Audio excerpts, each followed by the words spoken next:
Buenos días, gente linda que nos acompaña siempre en nuestra gustada revista Primera Hora, y llegó el momento de brindar recomendaciones médicas iniciando este mes de mayo y con él la época de lluvia. Tenemos como invitado a nuestro doctor José Enrique Rodríguez Barrios, que nos va a hablar un poco sobre las enfermedades más comunes en esta época de invierno. Buenos días, doctor.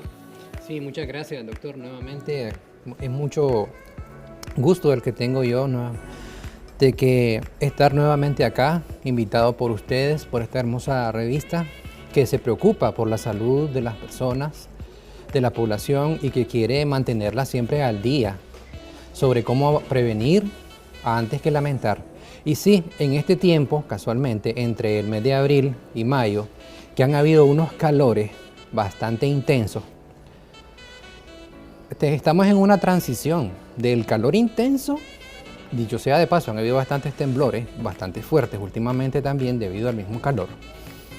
Ahora vamos a pasar a un periodo lluvioso, y este cambio promueve lo que es la eclosión, es decir, la destrucción de huevos de vectores. Vectores son aquellos zancudos, insectos, moscas, que son precursores de enfermedades porque ellos las transmiten porque las ingieren o por el contacto de sus patitas a sustancias, comidas o bien desechos que son favoritos de ellos. Y estos son los transmisores de las enfermedades que casualmente vamos a tratar de abordar en este día. Es importante que los amigos televidentes sepan que, como dice el doctor, lo más importante a partir de ahora es la prevención de enfermedades, y vamos a dar una serie de recomendaciones que él nos va a explicar. Pero es importante que también sepan de que hay que hacer mucho más énfasis en los grupos poblacionales que son más susceptibles a este tipo de infecciones, sobre todo los extremos de la vida, los niños, los pacientes de la tercera edad, los que tienen enfermedades crónicas, las mujeres embarazadas y los pacientes con enfermedades que causan inmunodepresión. Hablar, doctor, de enfermedades provocadas en esta época es un sinnúmero, es una gama amplia, pero me gustaría centrarnos en las infecciones respiratorias y enfermedades diarreicas. ¿Cuáles son las etiologías más comunes de las enfermedades diarreicas? Se pueden clasificar en tres: virales, bacterianas y parasitarias, son las más frecuentes. Y dentro de estas, el grupo que prevalece tanto en los estudios que hemos hecho como en la actualidad son las enfermedades virales. Vemos nosotros que acabamos desde el 2020 para acá, el COVID es una enfermedad viral que se ha venido estudiando y profundizando en estos últimos tiempos, pero que no podemos dejar atrás lo que es el adenovirus, el rinovirus, que son otros tipos de patógenos virales. Pero otros también que continúan son los bacterianos, como los estreptococos, los estafilococos, que son otros tipos que generan enfermedades respiratorias también. Y estas enfermedades respiratorias pueden comenzar desde una rinitis, es decir, desde un estornudo, hasta lo que es un proceso neumónico. ¿Cuál es la relación de estas con la etiología diarreica? Simple y sencillamente que nuestro organismo, a la hora de asimilarlas, a la hora que nuestras defensas entran en contacto con estos gérmenes, su respuesta a ellas puede iniciar de una manera gastrointestinal. Ya lo decía bien ahorita usted, doctor, dependiendo de la susceptibilidad de la persona, de su estado de nutrición, su estado de vacunación, sus enfermedades, sus edades, todo esto puede desarrollar y dar puerta a que comiencen las enfermedades de forma digestiva y después se vayan a manifestar de manera respiratoria. Ahora es un componente, ya no es solamente hablar de una separada de la otra, ahora son mixtas las dos, precisamente por la forma en que ataca a nuestro organismo. Y es importante eso que usted decía, que la mayoría de las infecciones, tanto respiratorias como intestinales, son de origen viral, porque la mayoría de la población, cuando inicia algún proceso infeccioso, comienzan a automedicarse con antibióticos. Entonces siempre estamos insistiendo que hay que acudir al personal calificado para un mejor abordaje. En lo que respecta, doctor, a las infecciones respiratorias, sabemos que se dividen en alta y baja. ¿Cuáles son las infecciones altas y las más frecuentes? Anatómicamente se clasifican en alta y baja en relación a su garganta. De la garganta hacia arriba, lo que es la nariz, tenemos la rinitis, la sinusitis, la faringitis, las amigdalitis. Bajándose debajo de la garganta, tenemos lo que es el área de la tráquea, bronquios y pulmones. Y ahí continúa la traqueitis, la bronquitis y la neumonía. Es algo que la población también debe manejar, doctor, que a nivel de la amígdala es una puerta que detiene el paso de las infecciones hacia el tracto respiratorio inferior. Es por eso que estamos insistiendo en la prevención, sobre todo en aquellas personas que tienen enfermedades alérgicas, por ejemplo el asma, rinitis alérgica, faringitis alérgica, para tratarla a tiempo y evitar que se desarrolle una infección un poco más severa. El cuadro clínico de las infecciones respiratorias es bastante similar en la mayoría de las patologías. ¿Cuáles son los síntomas característicos que inician en el paciente y cuánto es el periodo de incubación para infectarse de una infección respiratoria?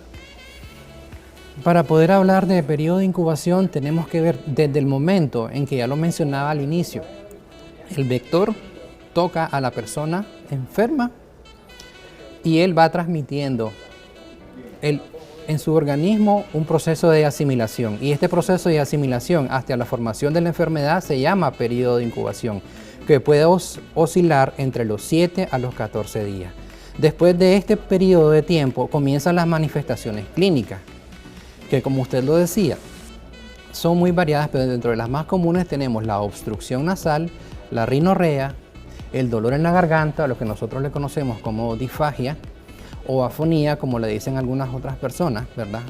Y después continúa lo que es el cansancio, la dificultad para respirar.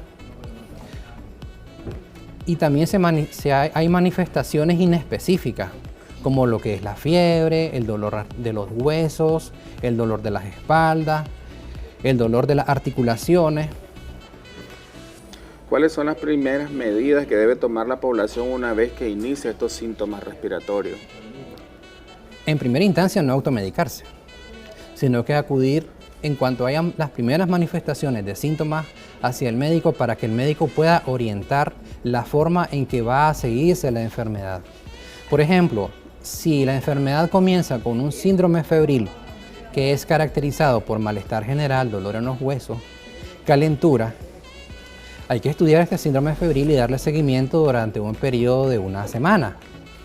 Porque en esta semana pueden ocurrir las manifestaciones clínicas que nos van a nosotros los médicos a orientar más sobre el diagnóstico adecuado. Las manifestaciones pueden ser de 3 maneras: por medio de síntomas respiratorios, síntomas gastrointestinales y, por qué no mencionar, los síntomas dérmicos también.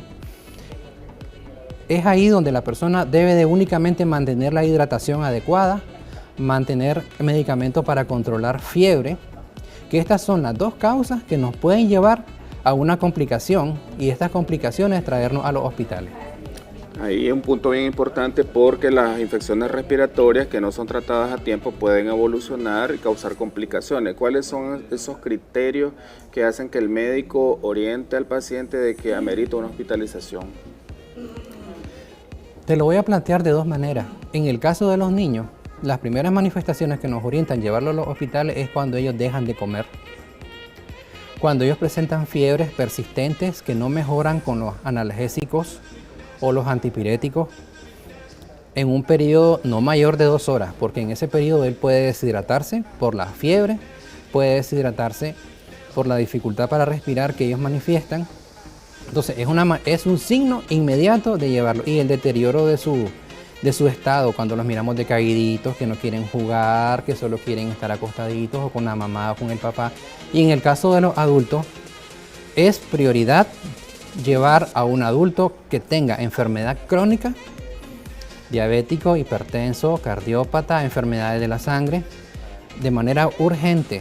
Y no menospreciar también a las personas que no tienen ese tipo de afecciones. Porque si ellos continúan y permiten evolucionar estas enfermedades, hasta podemos llegar a tener una neumonía por hacer una apatía a la enfermedad. ¿Cuáles son esos criterios clínicos o de laboratorio que hacen diferenciar que haya una etiología viral o una etiología bacteriana en las infecciones respiratorias? La biometría hemática completa continúa siendo, hoy por hoy, el eje fundamental para decidir si nosotros sospechamos de un patógeno viral o bacteriano.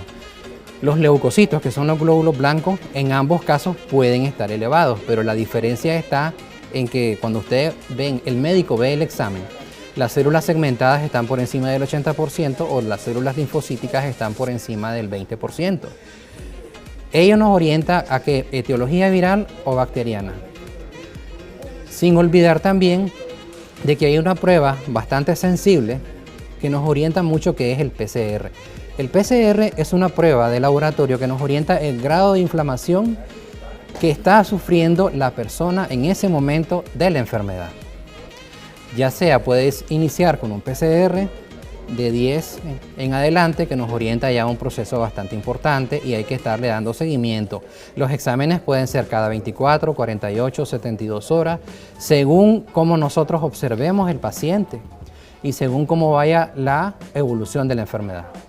Cuando diagnosticamos un proceso bacteriano, ¿cuáles son los principales antibióticos de elección para tratarlo ambulatoriamente? Porque como estábamos insistiendo, siempre la automedicación en este país pues es la moda y a veces la gente utiliza antibióticos que no tienen nada que ver con el tracto respiratorio.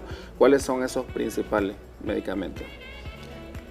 Dentro de las manifestaciones clínicas tenés que observar si hay secreciones amarillentas o verdosas, tanto en garganta como cuando uno expectora, ¿verdad? O saca la flema, como le decimos nosotros.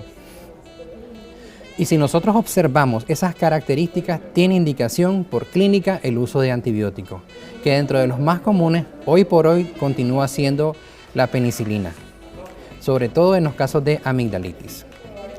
Todavía la acitromicina continúa siendo otra primera línea junto con la eritromicina. No debemos de confundir otros tipos de antibióticos para esto, únicamente estos que acabo de mencionar, porque los otros tienen un amplio espectro que pueden afectar tanto aparato gastrointestinal como urinario. Entonces no debemos y debemos de procurar no utilizar más que esos y solo que sea criterio médico, que el médico oriente cuántos días y bajo la supervisión estricta de la persona. Hoy en día que podemos utilizar el WhatsApp, podemos darle seguimiento a los colegas, a los pacientes por medio de escrito, cómo están diariamente, si han mejorado, si han tenido alguna agudización de las enfermedades. Entonces esto es importante que nosotros lo hagamos, tanto el médico como la población en general, que se mantenga en contacto con su médico, que no solo llegue una vez y deje de llegar, sino que continúe hasta que el proceso evolucione que nosotros esperamos como médicos, que sea de una manera satisfactoria. Y en lo que respecta a las infecciones del tracto gastrointestinal, ¿cuáles son las recomendaciones que usted da para prevenirlas? En este tiempo está lo que es la eclosión, ya lo decía al comienzo, de las moscas y la aparición de vectores zancuditos que son transmisores de las enfermedades. Entonces, dentro de mis recomendaciones sería evitar la proliferación de ellos en la casa, evitar recipientes que tengan agua estancada, tanto clara como oscura, mantener los trastos lo más lavados y tapados posible, alejar al máximo siempre lo que es el área de la basura con los alimentos normales, para que esto no haya una transmisión directa de estos vectores hacia nosotros mismos por medio de nuestra alimentación. El aseo que tiene que haber cercano a la cocina y a la casa es muy importante. El agua tiene que ser siempre, ya saben, agua clorada, agua purificada, agua limpia para tomar. No podemos tomar otros tipos de agua porque esos también nos predisponen a otros tipos de enfermedades diarreicas. Por ejemplo, enfermedades transmitidas por el Vibrio cólera, enfermedades como el Helicobacter pylori, que también se transmiten por esa vía, por ese tipo de aguas sucias. La salmonelosis y la shigellosis, que esas nos conllevan a enfermedades digestivas como la disentería. Las disenterías son evacuaciones diarreicas con sangre, con pujo, es decir, pujo es la dificultad que uno tiene para hacer la necesidad en el momento, Y cuando nosotros miramos que hay sangre, hay un peligro y tiene que tratarse inmediatamente por el médico. Evitemos la automedicación. Sabemos que un grupo muy vulnerable a este tipo de infecciones son los pacientes crónicos, sobre todo los hipertensos y los diabéticos. Una vez que se decide hospitalizar a un paciente por una infección respiratoria tipo neumonía, ¿cuáles son las probables complicaciones que va a tener en el transcurso de la hospitalización? En el transcurso de la hospitalización es importante vigilar la dificultad respiratoria, porque ya a nivel hospitalario puede conllevar a cambios y alteraciones, como alteraciones de la conciencia, alteraciones a nivel renal, de una cosa que nosotros conocemos como relación ácido-base. El ácido-base es el medio por el cual el organismo se mantiene constante y se mantiene fijo. Si esa alteración ácido-base, si se sube mucho la base o se suben mucho los ácidos, comenzamos a tener alteraciones serias que nos pueden conllevar hasta la muerte. Muchas gracias, doctor, por sus importantes recomendaciones y queríamos saber su número de contacto y dónde atiende. Sí, cómo no. Mi nombre es Dr. José Enrique Rodríguez, mi número de contacto es el 89-83-0156. Atiendo en Vista del Momotombo, bloque 10, lote 16, y también tengo una página que se llama Consultorio Médico San José, BDM, donde también pueden encontrar información que constantemente nosotros estamos subiendo y actualizándonos un poco como lo estamos haciendo en este momento. Muchas gracias, doctor. Gracias por haber asistido nuevamente a nuestra invitación, doctor. Y continuamos con más de su revista Primera Hora, al otro lado del estudio con los chicos que están listos